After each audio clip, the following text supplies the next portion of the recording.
Wednesday, July 15th, bump day. It's here and we're getting a bump, that's for sure, this morning. Up 500 points. We'll talk about that in a few minutes.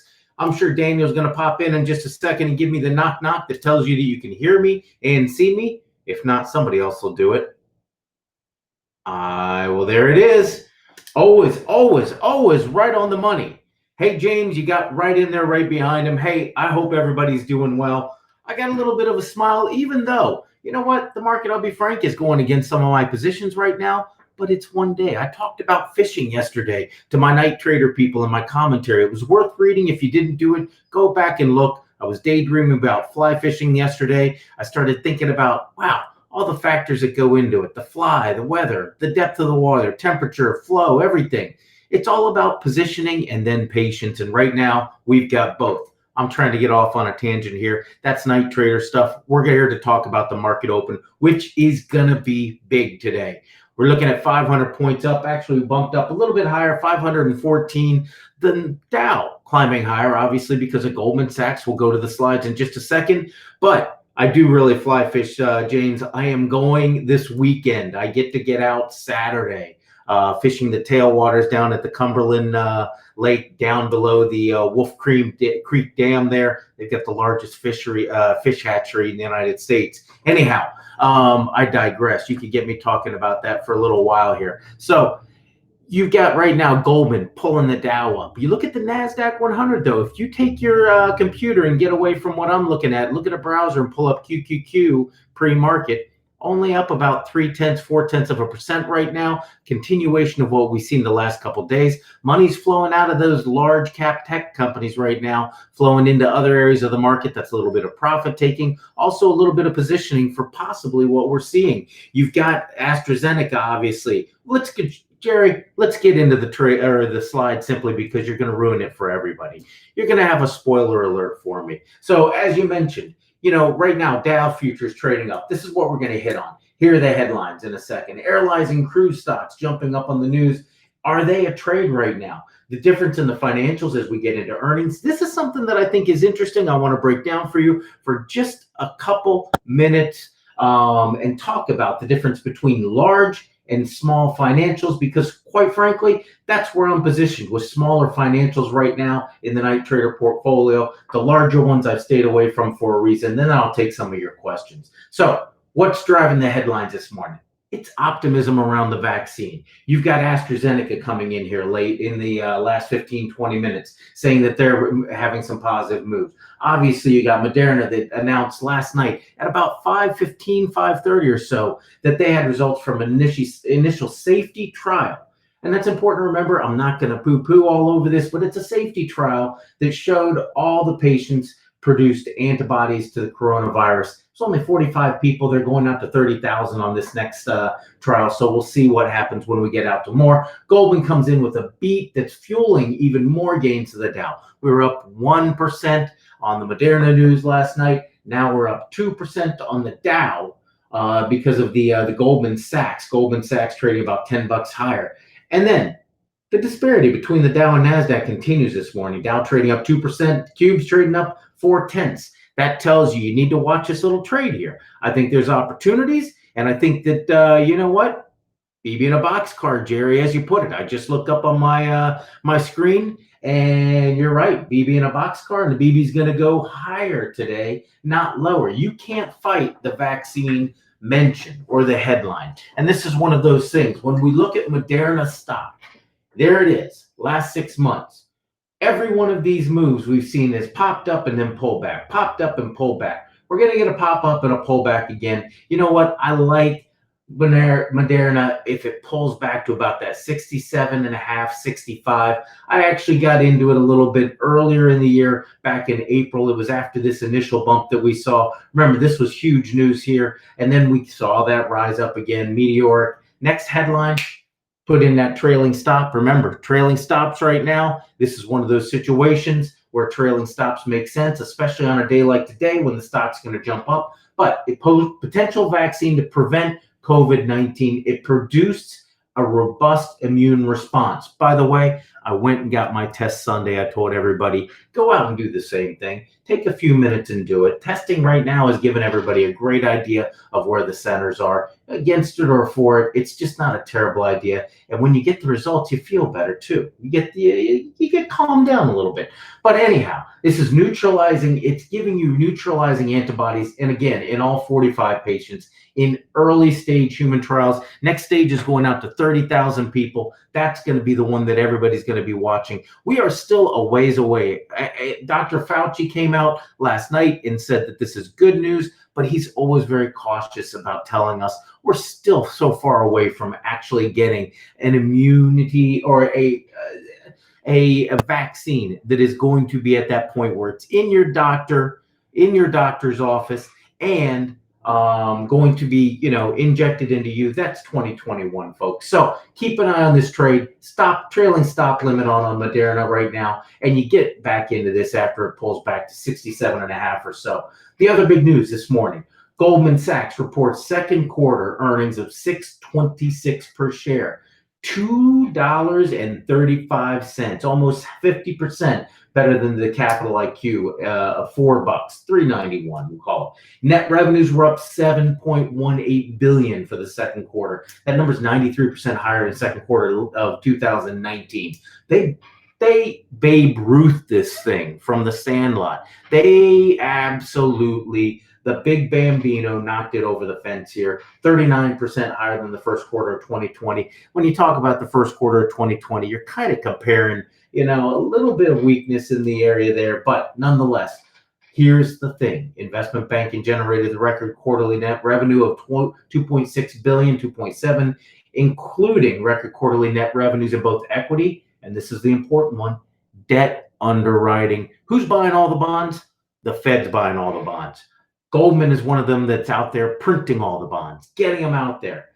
Trading the beat. How do we do this? Do you buy Goldman Sachs right now? Do you sit around and wait? Goldman's going to open up just under 225. You can see that's the high that we had. I think you get a little bit of a sideways activity, but Goldman is going to be taking off to 240, 245 here over the next 3 months. People are now going to not doubt. I said last week, Goldman is the one that you have to look at. They're the gold standard, absolutely, in the financials, and it comes down to the trading desks, bonds, equities, trading desks. If you got it, you're going to be not in the good. It's not an automatic pass, but if you've got it, it's going to give you definitely an edge over the rest of the banks. United Health also came out, beat by 308, missed on revenues, reaffirmed their fiscal year 2020 EPS guidance. So they came out and they reaffirmed their guidance that they dropped last quarter. That's fine.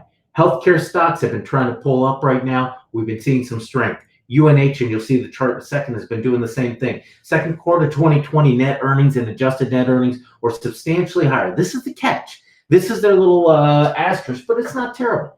Due to the primary unprecedented temporary deferral of care. So in other words, we weren't going to the doctor. They weren't having to pay. That they got to keep a lot of money in their pocket because of that. I think we should have expected this.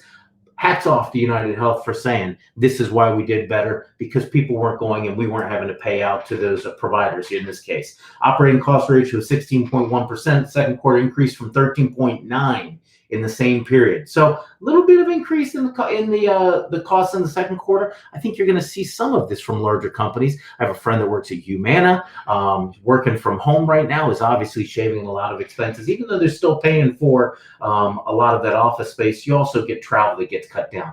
So how do you play UNH right now? UNH is trading just under that 310 level. This is a stock, as I mentioned, right now, healthcare coming back. It's not opening up that much higher this morning. People not eager to jump in. The stock's not overbought. I think you get a little more of a continuation of this chop trend right now with UNH. UNH isn't a terrible one to have in the portfolio. It's one of those that I would consider a best in breed among the actual healthcare companies. If you look at them and the insurers, the providers, etc., Humana is another one that sticks out right now. Yesterday, closing up above its 50 and its 20-day moving average. This is going to help Humana, this news as well. And then finally, PNC. It's all about the guidance. Now we get into the regionals, guys. Somebody's already asked difference between, we've got the regionals. I've got two regionals in the night trader portfolio. There is a difference. They missed by 265, reported revs in line.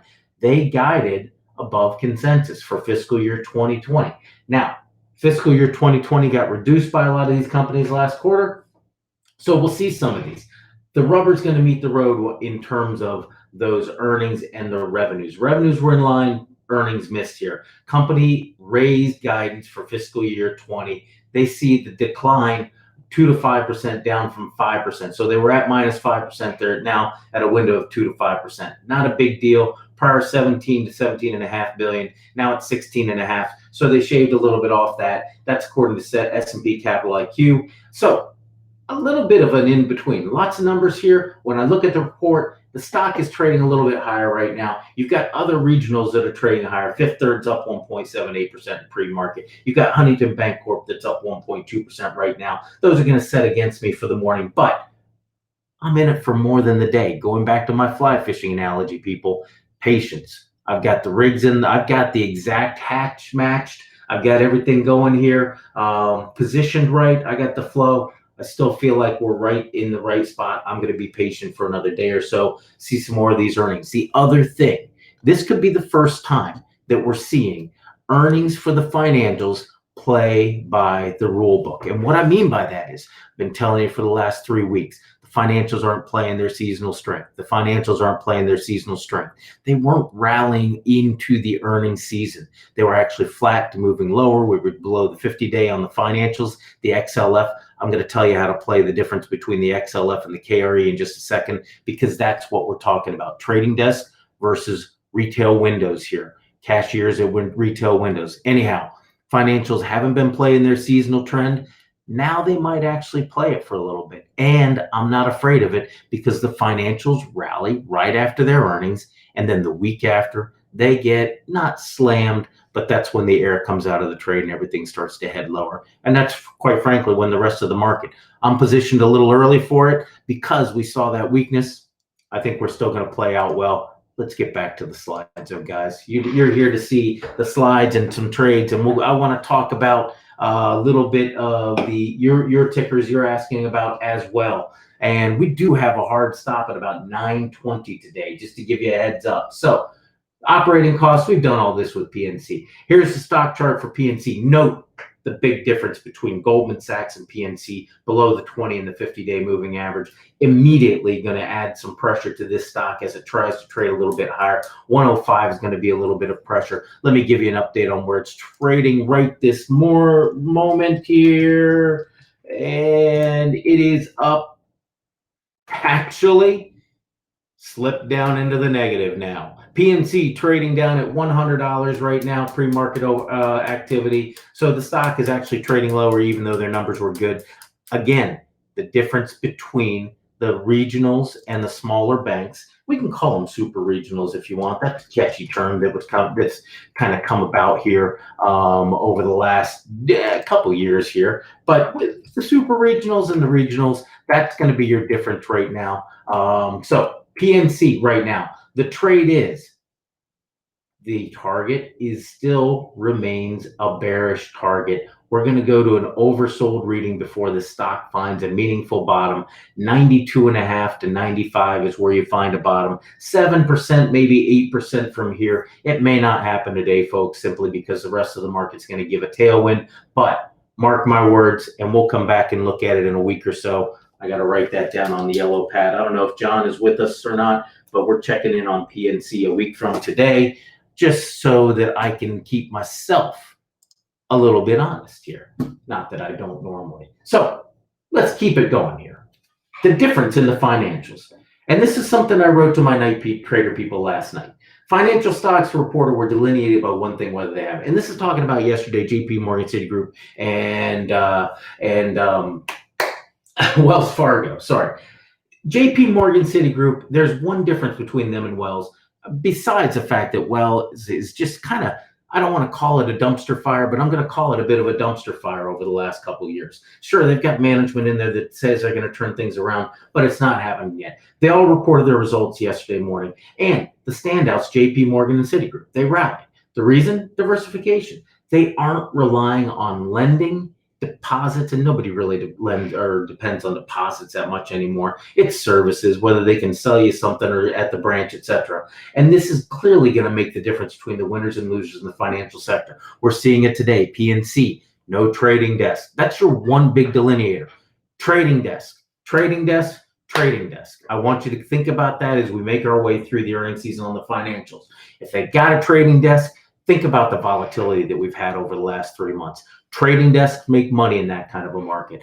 Retail banks making loans, they're tightening up their qualifications. If you go out to get a mortgage, you're going to have to put down 20% to get a decent rate instead of 5%. All kinds of things as a headwind. And we're just not going into the banks. We don't go into the banks anymore. So that's as simple as it gets. Look at the difference between the two as you're thinking about buying or selling the financials. XLF represents a larger group of larger banks. Sure, they're insurance companies, and there's some mid-sized banks in here. But the XLF holding the 50-day, the 20-day, it's going to get a boost today. When I look at it here, let me pull up the pre-market activity on it. Your XLF is right now trading up 2.74%. 2.74% on the XLF as we head into the open. The other side of this, and this is where you got your trading desk. The other side is the KRE, which are your regionals. Notice it's trading below the 50-day, the 20-day, just like PNC was. You're going to have a little more pressure here. Right now, the sector is up about 2.7% as we head into the pre-market. I expect that to get stamped down a little bit by the 50 and the 20-day. If you want to get an idea of another thing that I'm looking at, and hold on, Joe's going to make espresso. I want one, Joe. I haven't had one yet. Let's take a look at a couple of the others. If we look at the charts, and let's go straight to this. I've got to switch over to switch screens here for you. But one of my positions, Fifth Third Bank, FITB, the stock broke above 18, broke a little higher, and it's going to do it this morning as well. You can see that it pulled back down late yesterday. We saw some late afternoon selling. I expect that to be the case this afternoon. Same picture. I like the position looking at that particular stock as a short. And then Huntington Bank, you're going to see the similar situation. It didn't close on the lows yesterday, but 850 is that mark right now. Regional banks, as they approach next week, most of these earnings for the regionals are going to be a little bit of a concern. Get the big banks out of the way. I love the activity from them. I think you got to trade in Goldman. I think you got to trade in Citi. I think you've got a couple of trades here. You got to trade in Wells Fargo, but it's the same trade that you've had for the last 6 months. Down. To the upside. Absolute that it's going to happen, but it's going to be big when it happens for Wells Fargo. And you got to remember, I believe Buffett is still holding Wells Fargo. So not that is a knock on Buffett by any measure. I think Buffett is still a genius, and my walk down Main Street is almost a tout to him. So with that said, we've torn apart the financials. Right now, the financials you're looking, let me review the trades here real quickly. If you're looking at it, you want to go look at, I'm looking at Carolyn.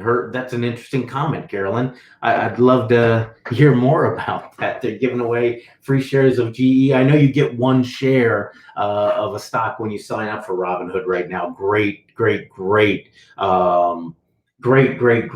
of promo that they're doing. Anyhow, when I look at the financials here, your trade, the idea of what you're doing with the trades right now, stay on the short side of those financials. It's a situation where we're just not going to get a lot of movement to the upside with the financials. When you look at, the regionals, when we look at the financials, larger banks, diversified trade desks, that's where you're going to find the trade to the upside. I think you're also going to see that those stocks are going to give up some ground after we get through the trading the first week of these results, because that's exactly what they do, folks. That is the trend. So without further ado, let's get into and the other side of that, UNH, Humana, healthcare stocks are going to show some strength here. You're going to see some earnings that are actually going to be not dire and not throwing them back. And there's a few others. I mentioned to my night trader people yesterday, I've been working on a report that is going up on the moneymorning.com. It'll be there tomorrow, but it's actually a little preview on 3 companies. 2 of them that you'll know. One of them is very small or smaller, but an energy company. Give that a good read because it's going to tell you how to navigate the market. So let's get into your questions right now. We got about 13 minutes, which is probably a record for amount of time that I've got for questions. So, and I've only got 3 in the Q&A area. So I'm going to answer those 3 and then go over to the chat and start taking some others. Let's look at COP. And you're talking about Apache here. Woo. All right, let's look at, hold on, let me switch us over to the screen here real quickly where we can take a look at the actual charts.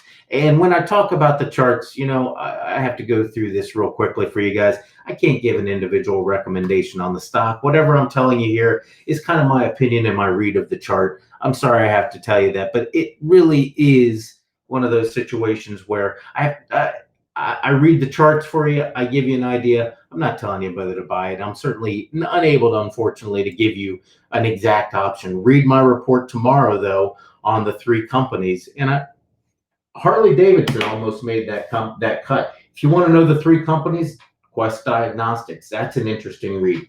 iRobot.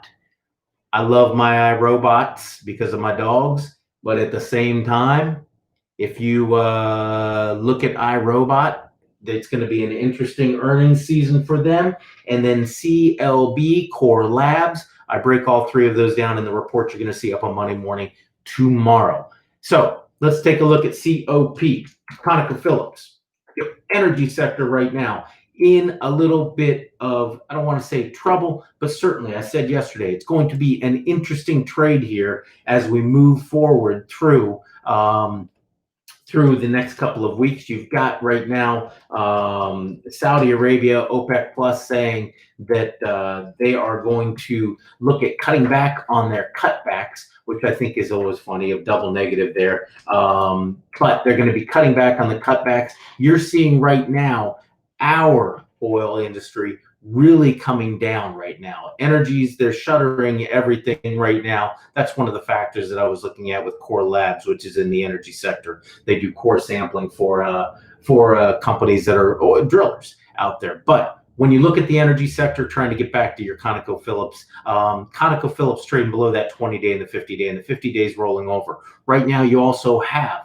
a situation in oil where I think oil is going to be trading a little bit low. This vaccine hope is going to give oil a boost today because it says not only to the travel industry, but to everybody else, hey, things could open up much faster. That's the knee-jerk reaction. That's why we have crude WTI futures up 1.5%, and you've got Brent crude futures trading up 1.2%. That's going to pull ConocoPhillips and a few others up. Watch the resistance when we hit that 50-day right around here, 42.50, which is a nice level to look at. XLE, when we can back away from that, look at the sector. You're going to see the same thing, pressure from the 20 and the 50-day. The 1 day, the jump, and yesterday we saw oil a little bit stronger. Today, I think we'll see it strong. But overall, over the next couple days, I think we're going to see the XLE continue to show its weakness. Halliburton was your other, Apache was your other that you were pulling up here. Let's pull up Apache and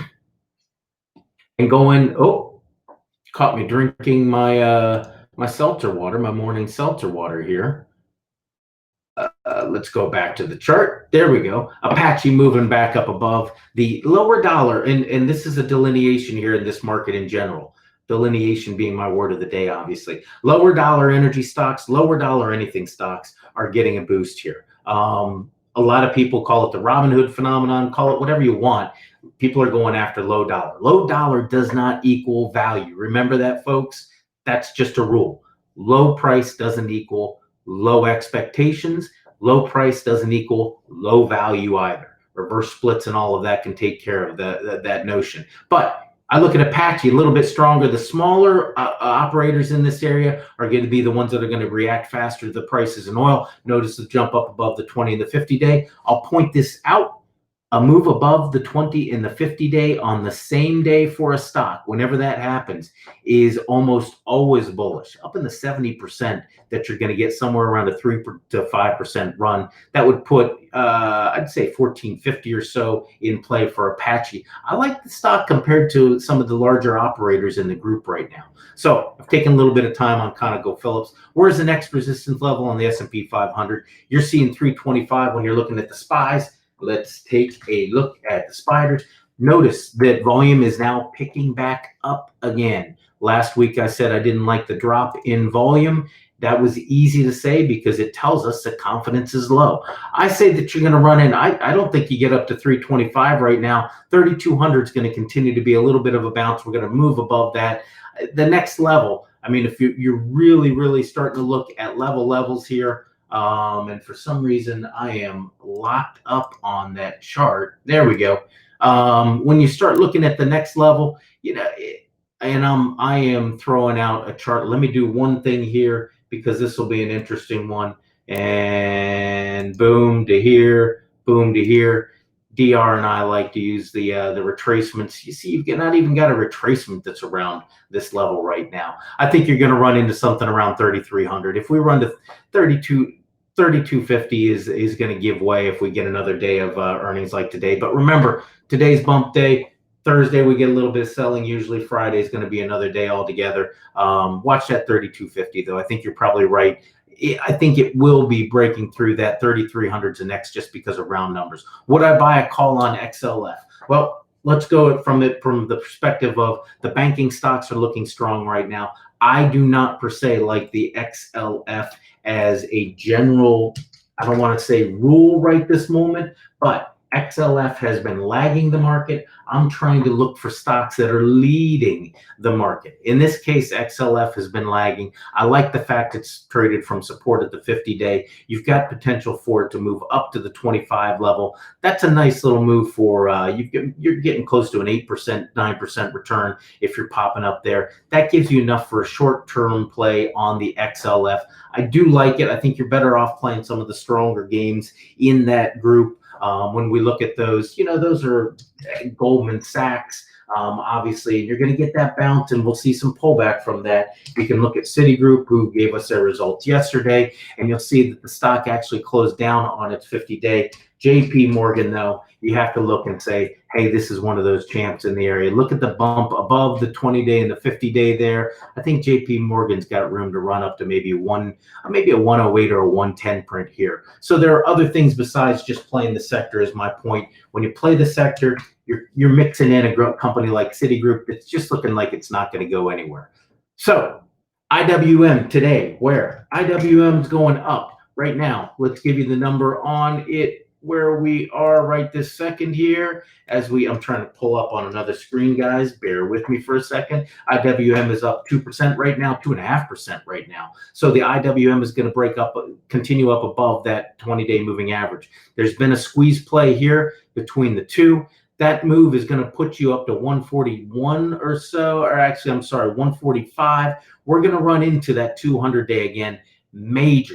Major test for the IWM. You can see we fell short of that on the 6th of July, popped up for a few days in early June. Right now, that 200-day is going to be the spot to watch. 150, your three numbers on the IWM. 145, I'm sorry, I didn't mean to say 150. 145, 142, 140. When we break through those, that's when we get either the buying or the selling.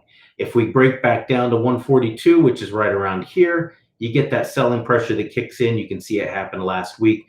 Whoosh, down to 138. IWM is the most tradable out there. Jerry probably watches on a day-to-day basis because it's giving you the moves for sure. It is the BB in the box car. Is the close going to be lower than the open? Gary, this is almost one of those ice cream sundae bets. 500 points on the Dow, and the NASDAQ is lagging. I'm going to go with it's going to be lower than the open. I don't think we go into the red, though. I don't think we go red on the Dow. Goldman's going to do too much to lift that up. I don't think you're going to see us close on the highs today.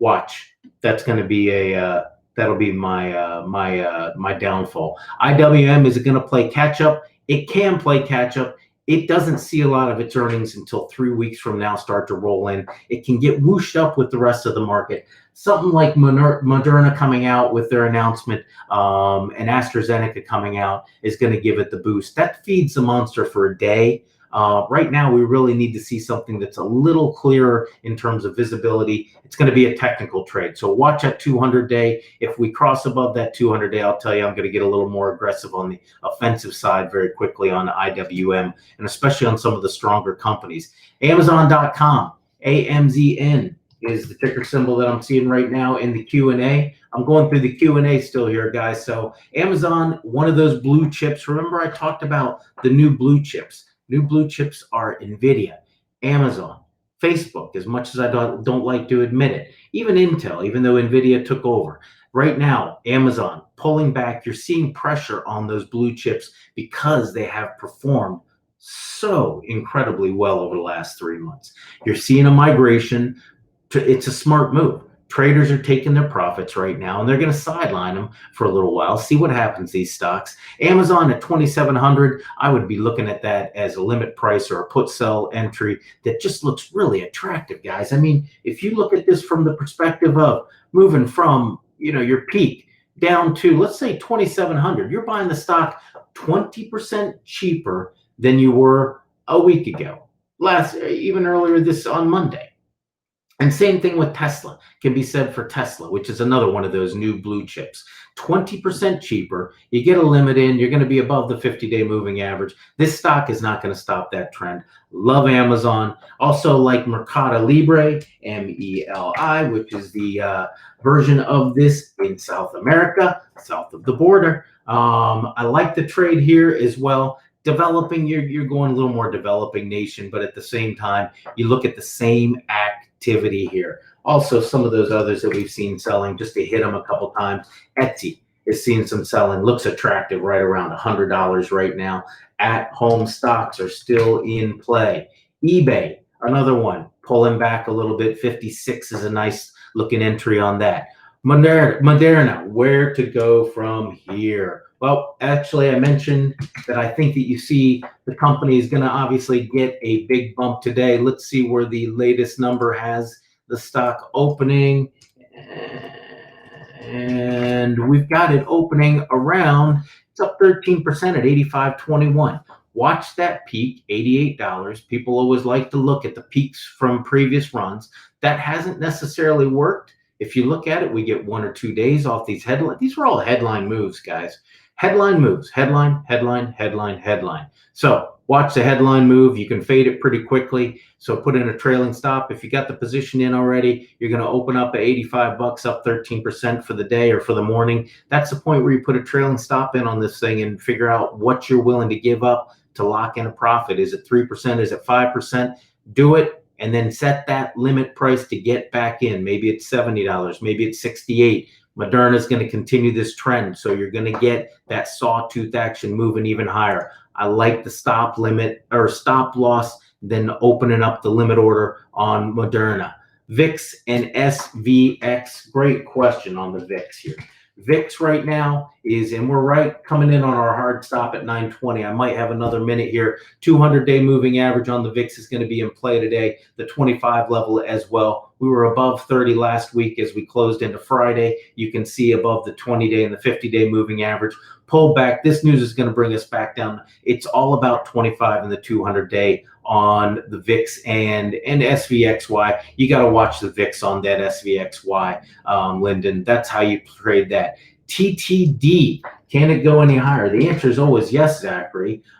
Stocks can always go higher. Stocks can always go lower. The trade desk coming back here, and you can see this has been one of those that has been on the run, and you're seeing profit taking right now. 400 bucks is going to show you some support just because look at the consolidation that you saw here. 400 bucks is going to be an entry price. Volumes coming up on the stock as well. Coming out of that overbought reading, looks like it'd be a good grab around that $400 just from the technical chart. That's not a recommendation. If it slipped back below, the way that you trade some of these, especially when we get into more volatile markets, is have two positions in mind. and this is, or two buy prices in mind. I haven't really discussed this before. This gets back into portfolio management and dollar cost averaging, not just position management, but portfolio management. I dollar cost average into my hedges. So in other words, SRTY on the IWM, I've got a hedge on that. I'll dollar cost average into that hedge today simply because it's going to be down 5 or 6%. Because I know that this is going to be something that will come back again. Same thing can be said with a company like this. If you got a trailing stop and you got stopped out at 460, you look at it and say, you know what, I'd like to buy it at 400. You put a limit order in at 400 maybe. But the other alternative I look at is look at 360 with that 50-day. And it hasn't touched the 50-day in a while, and you don't know what could happen in the market. I 360 and say, boy, that would be a big lots type of bargain.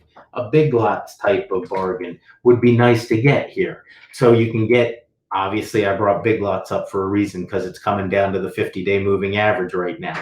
So you can get a big lot style bargain right now. But I like TTD. I like the trend. The charts are telling you that it's going to continue to go higher. Just seeing a little bit of selling pressure here right now. UBX, I'm going to take two more and then we're going to jump, guys.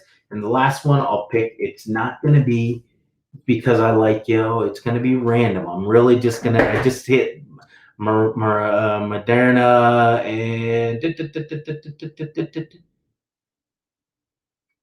Zachary, I got you. I'm trying to get through the questions here. 750 on UBX looks like a little bit of support. You got the 200-day moving average coming up. Look at the 50 days still trending higher. 20 days telling you the traders are still trading it. Light volume, not oversold yet. A little bit more to go. $7 is what I like. You know what? Just because Zachary pulled it out, I got to go check a couple of the tickers in the chat. Maybe I'll be late to my meeting. Maybe I'll put it off. Lennar, you know what? I'm going to scroll up just a little bit. And XP, James, hope you're still here with us. XP. And then we'll look at AMT very quickly.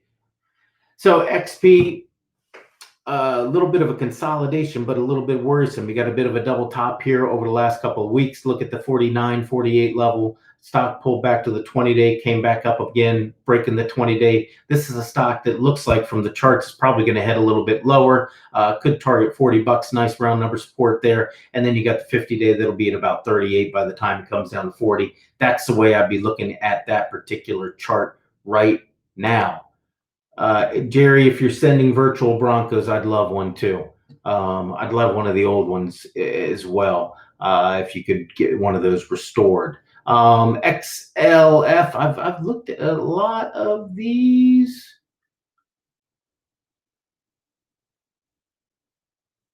Oh, and there's one. NC8LH. Somebody had to ask about the cruise liners, right? I'm hesitant to start talking about them. They're going to be a trade for the next couple days, and then they're not going to be a trade for the next couple days. That's the way these are going to play out, guys. Same thing with the airlines. American Airlines is going to trade. It's going to be a little bit higher today because everybody's going to jump to the conclusion that, okay, we're ready to fly again. Remember, this isn't coming until December. And sure, the market's a discounting mechanism and looks forward to what's going to happen, but we still have a really tough, you remember the Shawshank Redemption? The end of the movie, Andy Dufresne has to climb through that tunnel of sewage. That's kind of what we're still looking at here. He's got the sunshine and the beaches in Mexico on the other end of that pipe, but at the same, still climbing through that stuff right now. So when we look at these headlines, remember when you look especially at the cruise lines, they are one of the bigger targets. The airlines I'd be looking at before the cruise lines, and because the airlines are already up and running, it's just a matter of getting more asses in the seats. The cruise liners are still trying to figure out how, first of all, they're going to get the boats up and running. They're going to have to get a lot of these licensed. They have to pay the registration because some of these are actually sitting out there doing nothing, and licenses are expiring on them. So anyhow, look at let me look at LCCL because that's the one everybody's trading. This is the Robinhood trade as well. Robinhood's going to jump this thing higher today, I guarantee. Watch for a move up to 1680 or so on CCL. Norwegian's going to do the same thing here. Let's see where CCL is trading pre-market. Trading up 7%. It's trading 1609, 1635 or so is about as high as that thing's going to go. And then I think we see a reversal coming on that stock again. Watch those cruise lines, guys. These guys are 1 and 2 day trades to the upside, and then they're going to go a little bit slower. They're going to go a little bit slower. We covered Apache. We covered TTD. Apple, what a beast. You know what? Apple, Jerry, is going to be a continued, it's a zero. We talked about it yesterday in the Night Trader live stream. It's a zero volatility rally. I mean, this stock is just going to continue to go. Yeah, I hate to say, I don't know if you can stop Apple. And Peter is correct. They won the case in Ireland about taxes. Big break for them. They're not going to have to pay those taxes that they were expecting they may have to pay. That started a year and a half ago, that particular lawsuit, and it was it just this evening or overnight came out that the decision came down on Apple's side. Don't fight the Fed. You've got it, guys. Don't fight the Fed at the same time. You can short the dollar, which is getting into the idea of that's the results of the Fed actually, and long bonds, obviously, long gold, long bonds, short dollar. Halliburton, UCO, WWE, and Chewy. You know what? Let's take a look real quickly, and we'll close it out on that. Chewy, has been one that for the last 3, 4, 5 months, actually, I've been trading this to the upside. Love the fact that we hit support at the 45 level. This stock is it's not an Amazon-esque, obviously, because they've got, and Amazon's a competitor. I mean, they can deliver food, but they're taking a specialty approach, and every single one of us is spoiling our animals. Chewy's still on my buy list. Love the stock. Love the fact that it continues to give us those tradable. Halliburton, if you're going to be in the energy area, Halliburton's where you want to get it done, moving up above its 20-day moving average right now. I like that. WWE is an interesting one because they've had some outbreaks with the coronavirus, and WWE is also a management story. I have a friend that works for their competitor, believe it or not, and the stories I get to hear about management at WWE are kind of stunning right now. I'd say WWE, if I had to revisit that for you, Ken, that one's more of a hold right this second. Hasn't gone anywhere. The technical's consolidating right now. Looks like we're going to get a pullback. Wex is the last one. Tommy gets the last one for the day. And I'm surprised that Zachary didn't ask about SC 110, buddy. That's I love Disney. Watch out on Disney, Paul. Obviously, the shutdowns in Pence's 50-day on Wex. Look at that closely. Volumes coming up to defend it. And the right now, RSI is right in the middle here. Ruger. Jesus, you can't go wrong with Ruger Strom right now. The stock is going to continue as long as all of this craziness. Anytime it comes down to that trader's trend line, it's a good purchase right now. I do love the I don't love the WWE, but I like the stock. I don't particularly think it's going to perform at or above the market. Disney's one to watch right now. Watch the I know you're ready to pounce on it, Zach. Watch the headlines. Governor Pence, Vice President Pence coming out on Monday night and yesterday, telling the governors, do what you have to do, keep your state safe. Do what you have to do.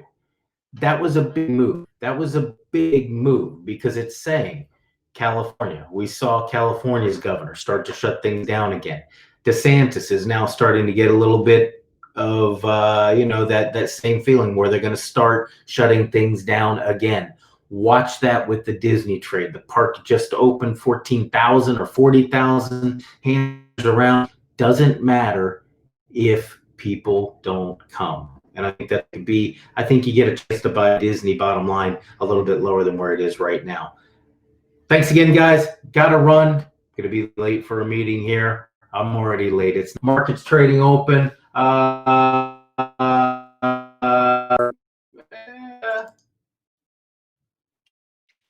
I'm I'm seeing 0.5% on the NDX right now. We'll see what happens this afternoon. Night trader people, I'll see you at 11. Have the best trading success you can, and I wish it upon you. Have a great day, everybody. Bye-bye.